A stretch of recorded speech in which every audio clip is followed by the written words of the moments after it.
Hello नमस्कार दोस्तों, कैसे हैं आप लोग। आशा करते हैं आप लोग बढ़िया होंगे और अपने पढ़ाई को बेहतर रूप से आगे बढ़ा रहे होंगे। चलिए, सबसे पहले आप सभी को, आपको और आपके पूरे परिवार को नववर्ष की हार्दिक शुभकामनाएं। ये वर्ष आप सभी के जीवन में सुख शांति, समृद्धि, वैभव, शिक्षा आदि की बढ़ोतरी करे।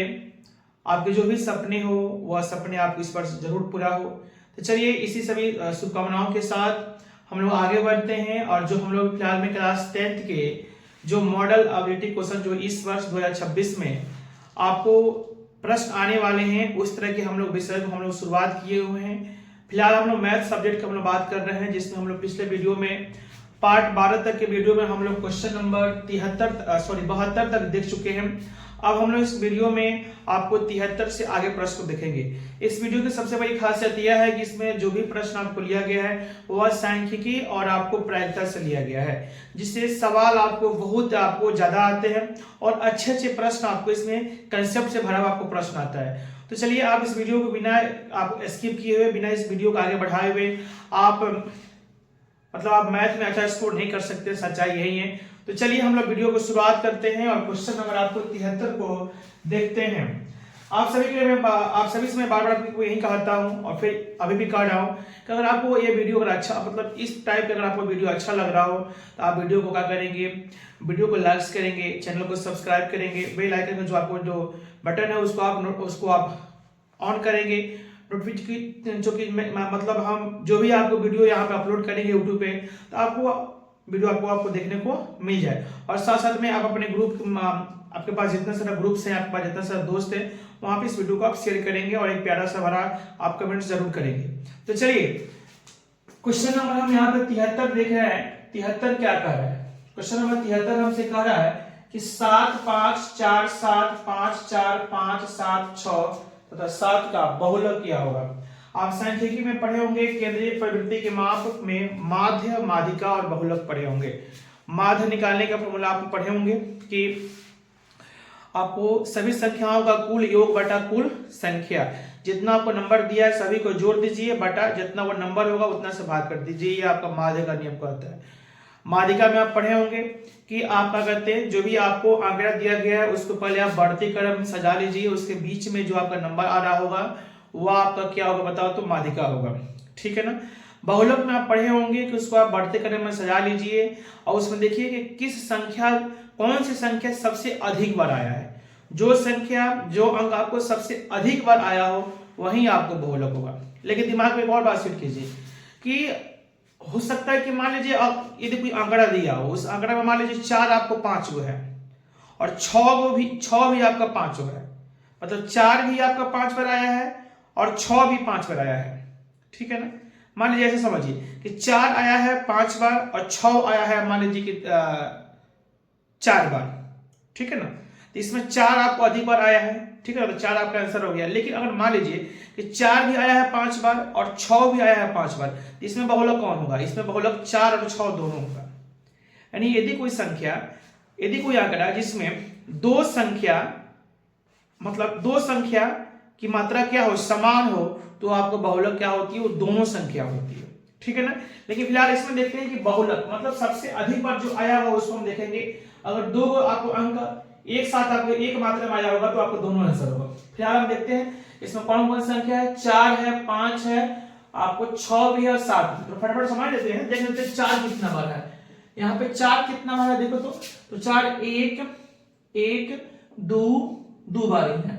उसके अलावा इसमें 5 भी है। 5 कितना है देखो तो 1 2 3 है, 5 3 बार है। 6 भी है, देखते हैं 6 कितना बार है। 6 इसमें 1 बार है।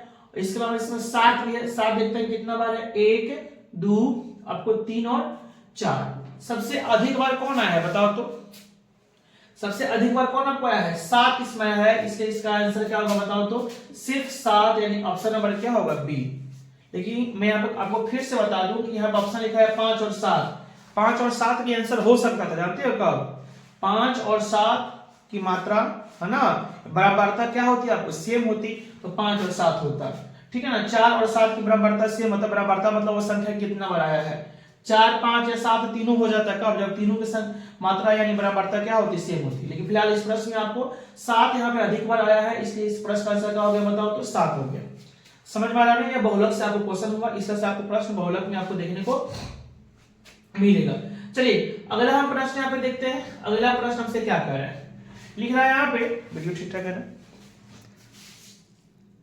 चलिए ठीक है। क्वेश्चन कह रहा है कि यदि प्रथम n प्राकृत संख्याओं का माध्य 4n/7 है तो n का मान कितना होगा। चलिए इस प्रश्न को छोड़िए, कुछ समझिए फटाफट। यहाँ पे आप देखो माध्य आप पढ़े होंगे, कुछ देखिए माध्य से संबंधित कुछ टॉपिक देखिए। माध्य आप पढ़े होंगे, माध्य बराबर क्या होता है बताओ तो? सभी, यहाँ पे आप फॉर्मूला कुछ बहुत महत्वपूर्ण फॉर्मूला को लिखेंगे, आप इसको नोट कर लेंगे कॉपी में। सभी संख्याओं का योग बटा कुल संख्या, ये आपका क्या होता है बताओ तो? माध्य का फॉर्मूला होता है, ठीक है ना? दिख रहा है ना? हाँ, माध्य बराबर क्या होता है? सभी संख्याओं का योग बटा कुल संख्या। जैसे एग्जांपल मान लीजिए, एग्जांपल आप यहाँ पर फटाफट समझ लीजिए कि आपको दिया हो 3, 5, 2, 6, इसका माध्य आपको निकालने के लिए बोले तो सब इसको क्या करेंगे? सभी संख्याओं का योग मतलब सभी को जोड़ लेंगे। तो 3, 5, 8 हो जाएगा, 8 और 2 कितना हो जाएगा? 3, 5, 8, 8 2 आपको 10 होगा, 10 6 कितना हो जाएगा? 16 बटा कुल संख्या मतलब कितना बड़ा आपको है, कितना संख्या है? 1 2 3 4, 4 है, 4 से भाग कर दिए, 4 कितना हो जाएगा? 16। मतलब इस 3 5 2 6 का माध्य कितना होगा? 4 होगा। लेकिन इसके अलावा कुछ और समझिए, माध्य में कुछ और फटाफट फॉर्मूला समझिए। ये समझ में आया ना? इसको आप कॉपी में नोट कर लेंगे, कॉपी में इसको नोट कर लेंगे कि माध्य का फॉर्मूला क्या होता है? सभी संख्याओं का योग बटा कुल संख्या, ठीक है ना? अब भाई कुछ माध्य में और कुछ हम समझते हैं। यहाँ पे माध्य में हम कुछ और समझते हैं। आपको माध्य में आपको यह समझना है कि प्रथम n प्राकृत संख्याओं का माध्य, प्रथम n प्राकृत संख्याओं का माध्य कितना होगा? तो प्रथम n प्राकृत संख्याओं का माध्य क्या होता है? n + 1/2। यहाँ पे बहुत आपको हम इंपॉर्टेंट महत्वपूर्ण फॉर्मूला को आपको बता रहे हैं। प्रथम n प्राकृत संख्याओं का माध्य कितना होगा? प्रथम n प्राकृत संख्याओं का माध्य क्या होगा? जैसा कोई एग्जांपल आपको बोलेगा कि प्रथम 10 संख्याओं का, प्रथम 10 प्राकृत संख्याओं का, प्रथम 10 प्राकृत संख्याओं का माध्य कितना होगा? प्रथम 10 प्राकृत संख्या का माध्य मतलब प्रथम मतलब क्या होता है? शुरुआत 1 से लेकर के 10 तक जितना आपको संख्या बन रहा है उसका माध्य कितना होगा? तो n + 1/2, n मतलब टोटल नंबर्स कितना है ना? तो प्रथम 10 प्राकृत संख्या मतलब 1 से लेकर 10 तक संख्या कितना बढ़ रहा है? 10 को बढ़ रहा है, तो 10 में 1 जोड़िए अब बटा 2 कीजिए।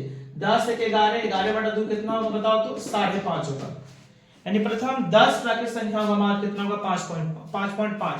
ऐसे ही आपसे बोलेगा कि प्रथम 15 प्राकृत संख्याओं का माध्य कितना होगा, मतलब 1 से लेकर के 15 तक जितना संख्या बन रहा है उसका माध्य कितना होगा। तो आप देखो 1 से लेकर 15 तक मतलब n कितना हो रहा है? टोटल कितना नंबर आपको नंबर हो रहा है? 15। 15 में 1 जोड़ो 16 और 16 में 2 से भाग करो कितना हो जाएगा? 8। उसका माध्य कितना हो जाएगा? 8। कुछ और समझो माध्य का फॉर्मूला। माध्य बराबर ये भी आपका फॉर्मूला होता है कि सबसे छोटी संख्या प्लस सबसे बड़ी संख्या, यहां पर हम लिखे हैं सबसे छोटी संख्या प्लस सबसे बड़ी संख्या बटा क्या? 2।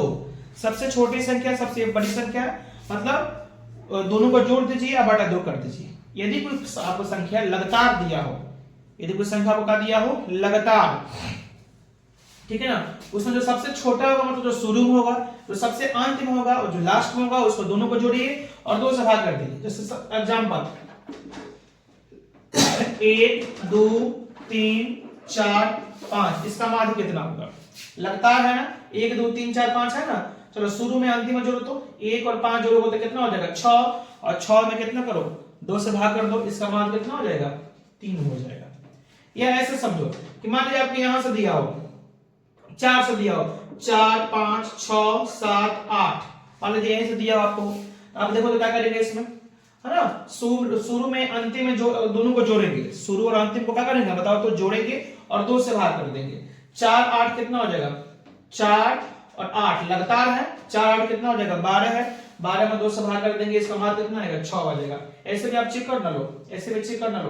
5 4 9 9 6 15 और 8 7 15, 15 15 30 होगा। 30 में 1 2 3 4 5 कई हुआ है, 5 हुआ है। 30 में 5 भाग करेंगे तो 6 35 6 आ रहा है मान इसका। ऐसे भी समझ सकते हो आप कि लगातार कोई संख्या दिया हो तो शुरू में अंतिम दोनों को जोड़ेंगे और 2 से भाग करेंगे, ऐसे बात निकालेंगे। मतलब यहाँ पे आप समझ जाओगे कि n + 1/2 यह फॉर्मूला किसका काम कर रहा है कि अगर कोई संख्या लगातार दिया हो, मतलब एक से दिया हो, प्रथम से दिया हो, मतलब शुरू से दिया हो, तो उसके लिए आप n + 1/2 करेंगे। और यह फॉर्मूला है कि यह फॉर्मूला शुरू से भी दिया हो तभी काम करेगा, या बीच में से कहीं से भी, जैसे 10 11 12 13 14 15 तक पूछ रहा है, कहीं से भी शुरू कर दिया हो तो उसके लिए सबसे छोटी और सबसे बड़ी संख्या दोनों को जोड़ेंगे, 2 से भाग करेंगे।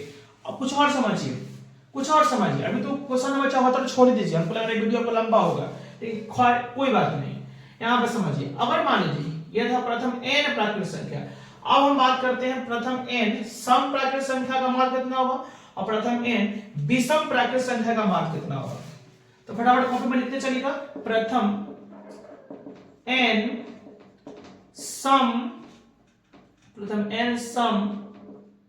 प्राकृत संख्या का माध्य।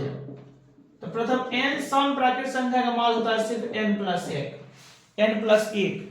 प्रथम n सम प्राकृत संख्या का माध्य कितना होता है बताओ तो 1। जैसे आपसे बोलेगा कि प्रथम 3 सम प्राकृत संख्या का माध्य बताइए। प्रथम 3 मतलब शुरुआत 3 को सम प्राकृत संख्या का माध्य बताइए। तो आपसे बोल रहा है 3 को बोल रहा है, 3 में 1 जोड़ न दीजिए, हो गया आंसर, 4 हो जाएगा इसका आंसर। आपसे बोलेगा कि प्रथम 10 प्राकृत संख्या का माध्य कितना होगा। तो टोटल का बोला है नंबर, आपको 10 को बोला है, 10 में जोड़ दीजिए 11 हो जाएगा। समझ लीजिए एग्जांपल से, समझ लीजिए एग्जांपल से। प्रथम 3 सम प्राकृत संख्या, प्रथम मतलब शुरुआत से, तो शुरुआत होता है 2 4 6, इन्हें को 3 होगा, इसका माध्य कितना होगा 2 4 6 6 12, 12 में भाग करेंगे कई गो है 3 से, 3 चौका 12 4 आ रहा है। या इसी में समझो ना, शुरू में अंतिम में जोड़ो, क्योंकि लगातार है। लगातार क्यों बोले कि एक सिस्टम से दो को संख्या का गैपिंग हो रहा है, मतलब एक सिस्टम से आपको लगातार संख्या बढ़ रहा है। तो 2 6 8 और 8 में 2 से भाग कर दो 4, कोई भी नियम लगा लो, सबसे छोटी सबसे बड़ी बटा 2 कर लो, सभी संख्याओं को जोड़ करके क्या कर लो, उतना से भाग कर लो तभी निकाल लो। या विषम सम का जो रूल है कि सम संख्या है कई गो है, शुरुआत से 3 गो है, तो 3 में 1 जोड़ लो 4, आपको क्या करते हैं इस तरह से आपका निकल जा रहा है। अब याद रखेंगे प्रथम n सम प्राकृत संख्या का माध्य कितना होगा n+1। और अगला एग्जांपल समझ लीजिए कि प्रथम n विषम संख्या का माध्य, ऐसा फॉर्मूला हमको लगा आपको देखने को नहीं मिला होगा। चलिए बहुत बढ़िया, आप इसको समझिए। ये हम क्या लिखे हैं देखिए, प्रथम n विषम संख्या का माध्य कितना होगा, तो सिर्फ वही n होता है। जैसे बोलेगा कि प्रथम 5 विषम संख्याओं का माध्य कितना होगा, तो 5 ही होगा। प्रथम 10 विषम संख्याओं का माध्य कितना होगा, तो 5 ही होगा, ठीक है। सॉरी 10 होगा तो 10 ही होगा, ठीक है ना। जैसे प्रथम 5 विषम संख्याओं का माध्य कितना होगा, 5 ही होगा। जैसे देखना लो, प्रथम 5 विषम संख्या, विषम संख्या का स्टार्ट होता है 1 से, उसके बाद 3, उसके बाद 5, उसके बाद 7, उसके बाद 9, कई हो गया 5 हो गया। इसका माध्य जानते हो कितना होगा। ये भी सिस्टम लगातार संख्या है, सिस्टमेटिक ढंग से लगातार संख्या है, दो के गैपिंग पर। तो शुरू को अंतिम को जोड़ लो, 9 1 10 10 में 2 से भाग कर लो 5, इसका आंसर 5 होगा। चाहे आपको देखो विषम संख्या था, कई नंबर है 1 2 3 4 5 हुआ तो 5 आंसर होगा। चाहे जो रूल जो आपको जो इसका बेसिक रूल है कि सभी को जोड़ करके उतना से भाग कर लो, तभी आप सभी को जोड़ लेना, उतना से भाग कर लेना, 5 ही आपको आएगा। तो यह आपका फॉर्मूला था कि प्रथम n विषम संख्याओं का माध्य n, प्रथम n सम प्राकृत संख्याओं का माध्य आपको n+1। और सिर्फ सम विषम नहीं बोलेगा, सिर्फ बोलेगा कि प्रथम n प्राकृत संख्याओं का माध्य, तब उसके लिए आप इसको नोट कर लेना, उसके लिए आपको n+1 होगा। वीडियो को रोक करके आप इस चीज को आप लिख लेंगे। अब इतना समझने के बाद तब हम देखते हैं क्वेश्चन नंबर आपको फटाफट 74 नंबर क्या कह रहा है कि यदि प्रथम n प्राकृत संख्या का माध्य 4n/7 है तो n का मान कितना होगा। तो माध्य का मान दिया है 4n/7, 4n/7 बराबर। आप जानते हो कि प्रथम n प्राकृत संख्याओं का फॉर्मूला क्या होती है, माध्य का फॉर्मूला। ये माध्य का मान तो दे दिया है, लेकिन माध्य का फॉर्मूला क्या होता है, प्रथम n प्राकृत संख्या का माध्य क्या होती है, n+1/2। n+1/2 प्रथम n प्राकृत संख्याओं का माध्य का फॉर्मूला होता है, उसका मान दिया है 4n/7। तो आपसे n का मान पूछ रहा है, तो फटाफट हल कर लीजिए। 4 दूना 8n बराबर 7 से गुना कीजिए 7n प्लस 7, 7n को आप इधर लाओगे 8n माइनस 7n बराबर 7, 8 को n में से घटेगा 7 को n, तो 1 को n बचेगा, n बराबर कितना हो गया 7, यानी इस प्रश्न का आंसर कितना होगा बताओ तो फटाफट यहाँ पे 7 होगा। चलिए आशा करते हैं आपको समझ में आया होगा। चलिए आप देखें ना कि सिर्फ इस प्रश्न को समझाने के लिए आपको कितना समय लग गया। कुछ को लगता होगा कि वीडियो लंबा लंबा, कुछ बच्चों को लगता होगा कि वीडियो लंबा लंबा बनाते एक प्रश्न समझाने में इतना समय लगाते हैं। अरे भाई यहाँ पे एक प्रश्न की बातें नहीं हो रही है, उस प्रश्न से आधारित आपको पूरा फुल कंसेप्ट दिया जा रहा है। समझ में आ रहा है ना? तो आप इस चीज को आप भूलिए मत और नजरअंदाज मत कीजिए। बाकी और अगर आप ऐसा मतलब नजरअंदाज करते हो तो फिर हम क्या ही कर सकते हैं। खैर कोई बात नहीं।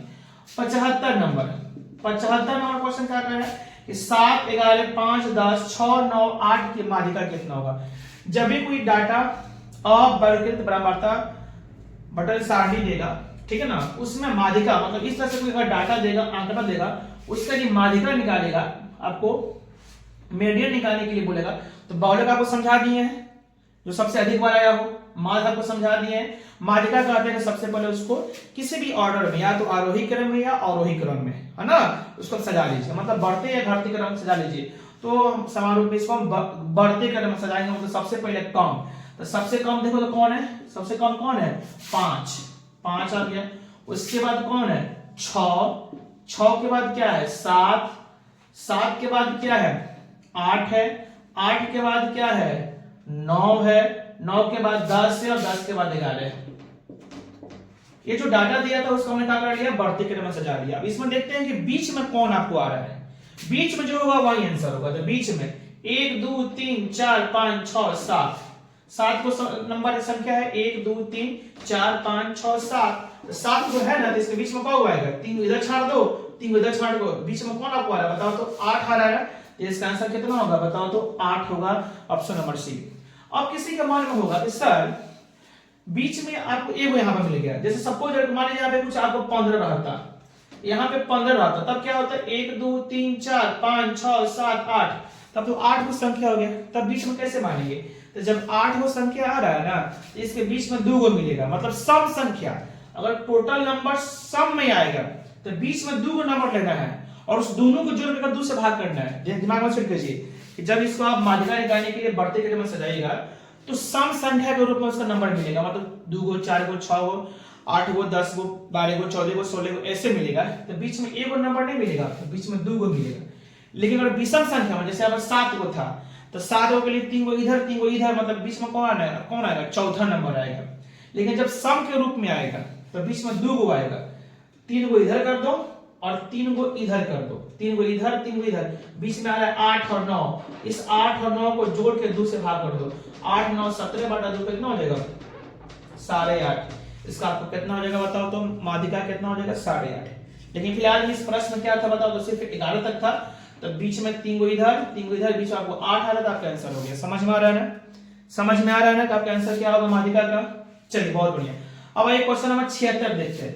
क्वेश्चन नंबर 76 हमसे क्या कहा है, 76 में जो क्वेश्चन आपको है वो आपको प्रायिकता से क्वेश्चन है। प्रायिकता निकालने के लिए आप जानते हो कि आप प्रायिकता कैसे निकालते हैं। प्रायिकता डिस्ट्रीब्यूशन का बोलते हैं, प्रोबेबिलिटी बोलते हैं। प्रोबेबिलिटी मतलब प्रायिकता होती है। प्रायिकता निकालने का फॉर्मूला क्या होता है कि आपको घटना घटने की कुल संख्या बटा कुल संभावना। प्रायिकता प्रोबेबिलिटी का फॉर्मूला क्या होती है, घटना घटने की कुल संख्या बटा कुल संभावना, मतलब प्रोबेबिलिटी ऑफ इवेंट बराबर number of event by number of sample space. यह फॉर्मूला होती है किसका, प्रायिकता का। ठीक है ना, समझ में आ रहा है ना। अब देखो 3 निष्पक्ष, मतलब जिसमें कोई भी क्लेम नहीं हो सकती है, ऐसे सिक्का को हम एक बार उछालते हैं, मतलब 3 को सिक्का को एक साथ उछालते हैं तो कम से कम एक चीत आने की प्रायिकता क्या होगा, फटाफट इसे समझो। एक सिक्का को आप फेंकेगा तो उसका 2 संभावना देखने को मिलती है, हेड और टेल। लेकिन जब 2 सिक्का को एक साथ फेंकिएगा तो उसमें संभावना आपको 2 से कितना उसका दुगुना हो जाता है 4। क्यों, क्योंकि 2 आप एक सिक्का का हेड टेल, एक सिक्का का हेड टेल दोनों में गुना कराइए, h में h से गुना कराइए, h में टेल से कीजिए तो हेड टेल, और टेल में हेड से कीजिए तो टेल हेड, और फिर टेल में टेल से कीजिए टेल टेल, यानी एक सिक्का को हम फेंकेंगे तो संभावना कितना होती है? 2 होती है। एक सिक्का को हम एक फेंकेंगे एक बार, या तो हेड आएगा नहीं तो टेल आएगा। लेकिन 2 सिक्का को हम एक साथ फेंकेंगे, चाहे एक सिक्का को हम 2 बार फेंकेंगे तो संभावना 4 गो होगा। कौन कौन संभावना होगा? या तो हेड हेड होगा, या हेड टेल, माने पहला पे हेड दूसरा पे हेड, पहला पे हेड दूसरा पर टेल, पहला पर टेल दूसरा पे हेड, या दोनों पर टेल। लेकिन 3 सिक्का को हम एक साथ फेंकेंगे, या एक सिक्का को 3 बार फेंके, चाहे 3 सिक्का को एक बार फेंके, मतलब एक ही हुआ, तब क्या संभावना बनेगा? तो देखो, एक सिक्का को फेंकेगा 2 बार, 2 सिक्का को फेंकेगा तो उसका दुगुना, दुगुना 4, और 3 सिक्का को फेंकेगा तो 4 का दुगुना, 4 दूना 8, यानी 3 सिक्का को फेंकने पर टोटल संभावना कितना बनती है? 8 बनती है। कैसे बनती है? तो हर जो संभावना है कितना का बताओ तो? 2 सिक्का का, फिर इसमें गुना करना होगा आपको हेड और टेल से। देख रहे हो ना, इन सभी में गुना करना होगा आपको हेड और टेल से। तो बारी बारी से देखिए, इस सभी में एक बार h से गुना कीजिए, h h h, फिर इस h से इसमें गुना कीजिए, तो h h टेल, फिर इस s से इसमें गुना कीजिए, तो हेड टेल हेड, फिर इस s से गुना कीजिए, तो शुरुआत में जाकर आपको h सट जा रहा है, हेड टेल टेल। चलिए इससे गुना कीजिए इसमें, तो टेल हेड हेड, फिर इससे गुना कीजिए, तो टेल हेड टेल, फिर इससे गुना कीजिए, तो टेल टेल हेड, और फिर इससे कीजिए तो टेल टेल टेल। मतलब 1 2 3 4 5 6 7 8 संभावना बन रहा है। इसमें से आप 2 ऐसे संभावना देख रहे होंगे कि जिसमें तीनों पे हेड आया है, और एक पर यहां पर देख रहे होंगे दोनों पे पूरा पे क्या आया हो? टेल आया हो। लेकिन बाकी में आप देख रहे होंगे तो या तो उस पे हेड है या टेल है, हेड टेल दोनों है, ठीक है ना।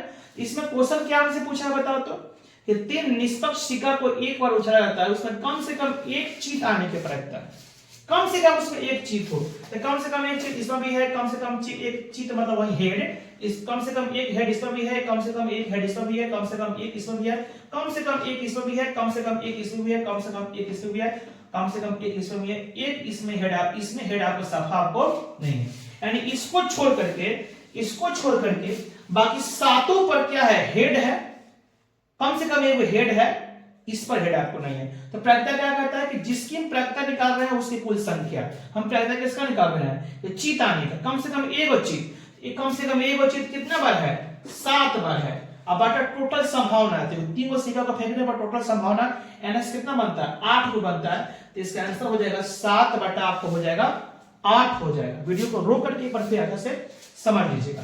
चलिए समझ में आ रहा है? बहुत बढ़िया। आगे हम बढ़ते हैं। क्वेश्चन नंबर आपको कितना जगह बताओ तो? क्वेश्चन हम देखते हैं 77, हम देखते हैं सॉरी क्वेश्चन नंबर हम देखते हैं 77 हमसे क्या कर रहा है? एक पासा को एक बार फेंका जाता है 8 से छोटी, 8 से कितना बताओ तो? छोटी संख्या प्राप्त होने की प्रायिकता, ठीक है ना। तो एक पासा को एक बार फेंका जाता है 8 से छोटी संख्या प्राप्त। जब एक पासा को फेंकते हैं तो उसमें क्या क्या होता है? 1 होता है, 2 होता है, 3 4 5 6, ये ना होता है। एक पासा को हम फेंकते हैं, जो डाइस होता है, पासा होता है, उसमें 1 से लेकर 6 तक संख्या होती है।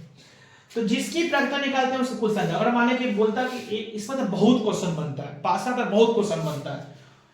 पासा पर कोई भी क्वेश्चन हो, टोटल संभावना मतलब एनएस कितना होगा? 6 होगा। और आपसे पूछेगा कि पासा के फेंकने पर 1 आने की प्रायिकता, 1/6, 2 आने की प्रायिकता, 2 भी कब इसमें है? 1 है, 1/6, 3 आने की प्रायिकता, 3 कब है? 1 है, 1/6, 6 आने की प्रायिकता, 6 कब है? 1 है, 1/6।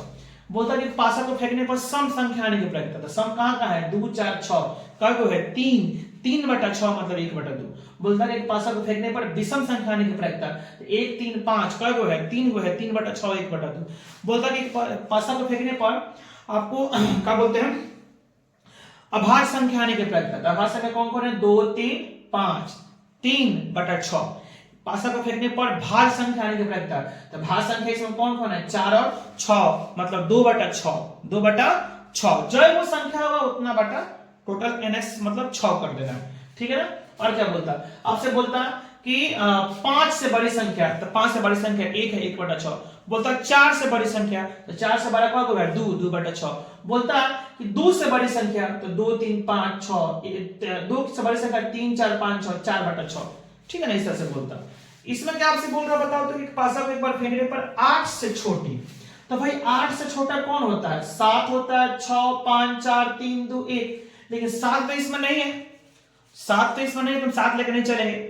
लेकिन 8 से छोटा तो 7 होता है, 7 इसमें नहीं है। लेकिन 8 से छोटा 6 भी होता है, 8 से छोटा 5 भी है, 8 से छोटा 4 भी है, 8 से छोटा 3 भी है, 8 से छोटा 2 भी है, और 8 से छोटा कितना है? 1 भी है। तो प्रायिकता का फॉर्मूला कहता है कि जितना जिसकी बात हो रहा है, जिसकी प्रायिकता निकलना उससे कुल संख्या है। तो 8 से छोटा, हालांकि 8 से छोटी संख्या 7 को होता है, लेकिन 7 इसमें आपको नहीं है। तो 7 नहीं है तो 6 है, 5 है, 4 है, 3 है, 2 है, 1 तो है ना।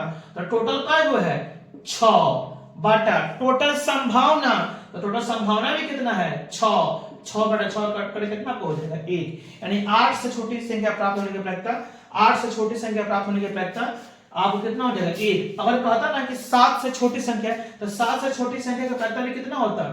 7 से छोटा 6, 5, 4, 3, 2, 1 होता है, जो इसमें सब है उतना बटा 6, मतलब 6/6 होता है। लेकिन अगर बोलता कि 6 से छोटी, तो 6 से छोटी मतलब 6 छोड़ देते हैं, 1, 2, 3, 4, 5, 5 लेते हैं, 5 जो है 5/6। लेकिन बोलता कि 6 या 6 से छोटी, तो क्या करते हैं? तब सब लेना पड़ता 6/6। बातें समझ में आ रहा है ना? बहुत बढ़िया, इसका प्रायिकता 1 हो जाएगा। आइए 78 नंबर क्वेश्चन देखते हैं। 78 नंबर क्वेश्चन क्या कह रहा है हमसे? फटाफट, थोड़ा सा वीडियो बड़ा हो रहा है, हमको लग रहा है वीडियो बड़ा हो रहा है, लेकिन आपको हम इसमें, चलिए कोई बात नहीं, 26 नंबर अभी तक 26 मिनट वीडियो हो चुका है, कोई बात नहीं, कोई बात नहीं, कोई बात नहीं। देखो, घटना की प्रायिकता नहीं हो सकती, जो प्रायिकता का, देखो पहले प्रायिकता का जो रेंज समझो, प्रायिकता का रेंज क्या होती है। क्वेश्चन कह रहा है कि निम्नलिखित में से कौन घटना प्रायिकता, कौन सी घटना की प्रायिकता नहीं हो सकती? जो प्रायिकता होती है, जो पीई प्रायिकता होती है ना, वह 0 से 12 या उसके बराबर, लेकिन 1 से छोटा या उसके बराबर होता है। ये रेंज होता है। इस रेंज को भी कितना आपका आपसे पूछ लिया ऑब्जेक्टिव कि प्रायिकता का रेंज यानी परिसर क्या होता है, यही प्रायिकता का परिसर होता है। इसके अलावा जहां इधर उधर किया, इसमें से कोई एक ये बराबर है या छोटा, ये देख रहे हो ना, जो प्रायिकता है वो 0 से क्या है? 12 है या उसके बराबर, लेकिन 1 से क्या है? छोटा है उसके बराबर। यह रेंज आपको होता है, इस रेंज को भी आपको पूछता है ऑब्जेक्टिव। ठीक है, यानी प्रायिकता का मतलब ये होगा कि प्रायिकता का मान या तो 0 होगा या 0 से बड़ा होगा। प्रायिकता का मान या तो 0 होगा या 0 से बड़ा होगा, या तो 1 होगा या 1 से छोटा होगा। मतलब प्रायिकता का मान 0 और 1 के बीच में ही होता है। 0 या 0 से बड़ा, उधर से 1 या 1 से छोटा, 0 और 1 के बीच में होता है। 0 से छोटा संख्या क्या होता है? माइनस में, यानी प्रायिकता का मान कभी 0 से छोटा नहीं होता, मतलब माइनस में नहीं होता है। और प्रायिकता का मान क्या होता है? 1 से बड़ा भी नहीं होता है, 1 से बड़ा भी नहीं होता, 0 और 1 के बीच में होता है प्रायिकता का मान। 0 कब होता है बताओ तो? असंभव घटने की प्रायिकता क्या होती है? 0 होती है। संभव घटना की प्रायिकता, संभव जो घटना है उससे प्रायिकता 0 और 1 के बीच में होता है। और निश्चित घटना की प्रायिकता कितना होती है? 1 होता है। ठीक है ना? चलिए, जैसे आप यहाँ देख रहे थे कि पासा को फेंकने पर 7 से छोटी संख्या, तो 7 से छोटी संख्या कौन कौन? 6, 5, 4, 3, 2, 1 क्या है? निश्चित रूप से 1 से लेकर 6 तक उसमें अवेलेबल है, तो 6/6 इसका प्रायिकता कितना हो रहा है? 1 हो रहा है। तो निश्चित घटने का प्रायिकता 1 होता है। असंभव घटना है ना, या शून्य घटने का प्रायिकता 0 होता है, और संभव घटने का प्रायिकता 0 और 1 के बीच में होता है। लेकिन प्रायिकता का मान ना 1 से बड़ा होता है और ना 0 से छोटा, मतलब माइनस में नहीं होता है। ठीक है ना? तो इसमें क्वेश्चन क्या करेगा? निम्नलिखित में से कौन सी घटना प्रायिकता, कौन सी घटना की प्रायिकता नहीं हो सकती है? तो 0.6 का मतलब क्या होगा? 0 और 1 के बीच में है ना, 0 से 12, 1 से छोटा है। हाँ, ये तो प्रायिकता का मान हो सकता है। 20% का मतलब क्या हुआ? 20% का मतलब हुआ 20/100, 20/100, 20/100, 1/5, 1/5 का मतलब कितना होता है? 0.2, 0.2 मतलब ये 0 और 1 के बीच में है, ये आपको हो सकता है। अगला है 5/7, 5 डी ऑप्शन है 5/7। दिमाग में सेट कर लीजिए, दिमाग में क्या सेट कीजिएगा? ऊपर वाला अंश, नीचे वाला हर, इसका मान कितना वो छोड़ दीजिए। ये पर 1 से छोटा है कि 1 से बड़ा, चेक कर लीजिए, फटाफट सुन लीजिए। ऊपर वाला ज्यादा, ऊपर वाला कम और नीचे वाला ज्यादा। हर अंश कम, हर ज्यादा, ऊपर वाला कम नीचे वाला ज्यादा, उसका मान 0 से 1 से कम होता है, 1 से कम होता है। लेकिन यहां पर सी ऑप्शन देखिए 7/5, लेकिन अगर ऊपर वाला ज्यादा नीचे वाला कम, ऊपर वाला ज्यादा नीचे वाला कम होगा तो उसका मान 1 से ज्यादा होता है। कितना होता है उसका हमको मतलब नहीं है, 1 से ज्यादा होता है। लेकिन ऊपर वाला कम नीचे वाला जब ज्यादा तो उसका मान 1 से कम होता है। तब 5/7 का मान तो 1 से कम होगा, भाग कीजिएगा 7 से 5 में तो 7 7 49 लगभग 0.7 समथिंग आएगा। 0.7 मतलब 1 से कम हो गया। लेकिन 5 से भाग कीजिएगा 7 में तो 1 पॉइंट समथिंग आएगा, मतलब आपको भाग करने का आवश्यकता ही नहीं है। ऊपर वाला ज्यादा नीचे वाला कम मतलब 1 से ज्यादा हो गया, ऊपर वाला कम नीचे वाला ज्यादा मतलब 1 से कम हो गया। तो कौन से नहीं हो सकते, ये तो 1 से कम है, ये भी होगा प्रायिकता, ये भी होगा प्रायिकता, ये भी होगा प्रायिकता। लेकिन इसका मान आप देख रहे होंगे 7/5 का मान 1 पॉइंट कुछ करके आ जाएगा, जो कि प्रायिकता के रेंज में आपको नहीं आ रहा है, इसलिए प्रायिकता नहीं हो सकता है। तो कौन नहीं हो सकता बताओ, तो 7 हो सकता है, 7/5 हो सकता है, ऑप्शन नंबर सी। चलिए फटाफट, क्योंकि यह वीडियो आपको सांख्यिकी और प्रायिकता से था, तो इस समय जो कि हम जो बिहार बोर्ड जो अपना वेबसाइट पर क्वेश्चन अपलोड किया था उसको मैं करा रहा हूं, इसमें 2 क्वेश्चन और बच गया है जो प्रायिकता का है। तो मैं सोच रहा हूं कि भले वीडियो बड़ा हो रहा है उससे कोई दिक्कत नहीं है, फटाफट आप देख लीजिए। 79 नंबर क्वेश्चन है, 79 नंबर क्वेश्चन लिख रहा है कि यदि PE बराबर 1/9 है तो PE डैश बराबर कितना होगा, ठीक है ना। तो समझिए यहां पर ऑप्शन कुछ दिया है इसमें कि 1/9, 8/9, 5/9 और 7/9। देखिए P मतलब घटने की प्रायिकता और PE डैश मतलब घटना नहीं घटने की प्रायिकता, घटना नहीं की प्रायिकता और घटना घटने की प्रायिकता। तो समझिए यहां पर घटना घटने की प्रायिकता प्लस घटना नहीं घटने की प्रायिकता का मान कितना होता है, 1 होता है। P प्लस PE डैश का मान कितना होता है, 1 होता है। यानी इसमें से अगर PE निकालना हो तो 1 माइनस PE डैश मतलब घटना नहीं घटने की प्रायिकता दिया हो, उसमें एक में से घटा दीजिएगा तो इसका मान निकल जाएगा, या अगर इसका मान निकालना हो तो 1 माइनस PE कर दीजिए। 1 में से घटना घटने की प्रायिकता घटा दीजिए तो घटना नहीं घटने की प्रायिकता निकल जाएगा, या 1 में से घटना नहीं घटने की प्रायिकता निकाल दीजिएगा तो घटना घटने की प्रायिकता निकल जाएगा।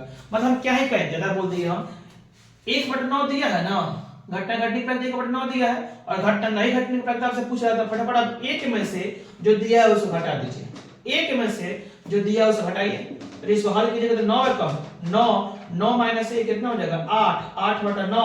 इस प्रश्न का आंसर आपको बी ऑप्शन हो जाएगा 8/9। समझ में आ रहा है ना, जो दिया है उसको 1 में से घटा देना है, 1 में से आपको, अगर इसका मान भी आपको दिया था ना, इसका मान आपसे पूछा था 1 में से उसको घटा दीजिएगा। चलिए फटाफट हम आगे बढ़ते हैं और आगे बढ़ते हैं प्रायिकता में लास्ट क्वेश्चन 80 नंबर बच गया है। 80 नंबर फटाफट समझ लीजिए, थोड़ा सा हम फास्ट चल रहा है। एक थैला है, एक थैला बोल रहा है, एक थैला में 9 को लाल गेंद है, 9 रेड गेंद है, 10 को हरा गेंद है, 10 क्या है ग्रीन आपको है, और 7 को सफेद, 7 को व्हाइट क्या है गेंदा है। एक थैला है जिसमें 9 को रेड, 10 को ग्रीन और 7 को सफेद गेंद है। एक गेंद यादृच्छा का मतलब होता है कि बिना देखे हुए उसमें झांके हुए, ऐसा ही आपको उस गेंदा थैला में से एक गेंदा आपको निकाला जाता है। उस गेंदा को 9 लाल और 9 सफेद होने की प्रायिकता, 9 लाल हो और 9 सफेद होने की प्रायिकता, 9 लाल हो और 9 सफेद होने की प्रायिकता क्या होगी। ऑप्शन दिया है 5/13, 9/13, 7/13 और 8/13। तो समझिए माय डियर, जितना आपको गेंदा दिया है उस आपको क्या होगा बताओ, तो NS हो गया, नंबर ऑफ सिंपल स्पेस हो गया। तो 9 को कितना हो गया, 9 7 कितना हो गया 16 और 10 कितना हो गया 26 टोटल आपको गेंदा है उस थैला में, और 26 आपको क्या हो गया संभावना हो गया। 26 में से कोई भी गेंदा निकल सकता है, लेकिन आपको निकालना क्या है, न लाल और न सफेद। प्रायिकता का नियम क्या कहता है कि जिसकी प्रायिकता उसकी कुल संख्या है, मतलब ना आपको लाल चाहिए ना सफेद चाहिए, न लाल चाहिए ना सफेद चाहिए, तो चाहिए क्या, न लाल चाहिए ना सफेद, तो चाहिए क्या, न लाल चाहिए ना रेड चाहिए और न सफेद ना व्हाइट चाहिए, तो चाहिए क्या बताओ, तो ग्रीन। तो जो चाहिए उसकी प्रायिकता, तो प्रायिकता 10 बटा टोटल संभावना 26, 10 बटा कितना हो जाएगा 26। न लाल ना सफेद मतलब लाल को और सफेद को छोड़ देना है, तो लेना किसको है ग्रीन को, तो उसकी कुल संख्या बटा टोटल संभावना, प्रायिकता हम बताए थे काट सकते हो, 2 × 5 = 10 और 2 × 3 = 26, 5/13। ऑप्शन नंबर ए आपका हो रहा है। चलिए समझ में आ रहा है। तो आशा करते हैं कि आपको वीडियो बहुत अच्छा आपको लगा होगा, मजा आया होगा। जबरदस्त रूप में इसमें आपको प्रायिकता और सांख्यिकी से प्रश्न लेकर के आपको बताया गया था। वीडियो लंबा लग रहा होगा, आप इसको स्किप नहीं करेंगे और पूरे वीडियो को अच्छा से देखेंगे। अगर एक बार नहीं समझ में आएगा तो इसको बार बार देखेंगे। इसको रोक करके आपको कॉपी में इसको अच्छा से लिखेंगे। चलिए तब तक मिलते हैं हम लोग नेक्स्ट वीडियो में, तब तक आप लोग का बहुत बहुत धन्यवाद, अपना ख्याल रखिएगा, बाय बाय, जय हिंद जय भारत।